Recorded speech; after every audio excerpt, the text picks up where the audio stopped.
તો આજે હું બનાવું છું મલાઈમાંથી ઘી। તો ચલો ગાઈસ ઘીની રેસીપી શરૂ કરીએ। તો જુઓ ગાઈસ આ મેં મલાઈ લીધી છે 15 દિવસની। હવે આ મલાઈને કુકરમાં નાખીને થોડું દહીં મિક્સ કરી અને 5 કલાક માટે એક જગ્યાએ એને મૂકી દઈશ। તો ગાઈસ હવે 5-6 કલાક થઈ ગયા છે। તો ચલો મલાઈને વલોવી લઈએ। તો ધીમે ધીમે એને વલોવતું જવાનું છે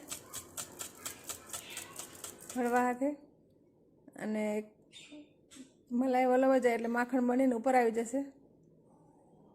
પછી એને ઠંડુ પાણી નાખી અને માખણને બધું ભેગું કરીને વાસણમાં લઈ લેશું। તો ગાઈસ બધું માખણ મેં વાટકામાં લઈ લીધું છે। તો ગાઈસ માખણને હવે ઘી કરવા મૂકી દીધું છે તપેલીમાં। તો ગેસ શરૂ કરું। તો ગાઈસ હવે માખણ ગરમ થાય પછી ઘી બનશે। તો ગાઈસ માખણ ગરમ થઈ ગયું છે। હવે થોડી વાર માટે એને ચમચાથી હલાવતા રહેવાનું, તો નીચે ચોટે ને એટલા માટે।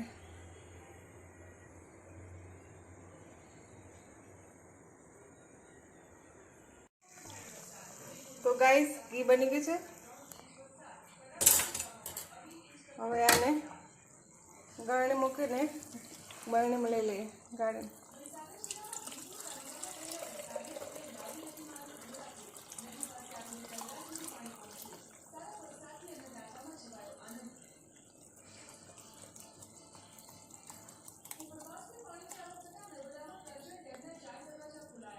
તો ગાઈસ ઘી ગાળી લીધું છે અને આટલું જે ઘીની અંદર બને છે ને ચીટું એ નીકળ્યું છે।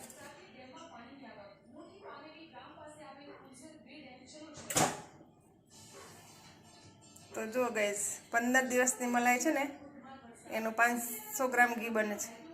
તો હું 1 મહિનાની અંદર 2 વાર ઘી બનાવું છું। તો દર 15 દિવસે હું 500 ઘી અમૂલ થેલી દૂધ આવે છે ને અમૂલ દૂધ એમાંથી બનાવું છું।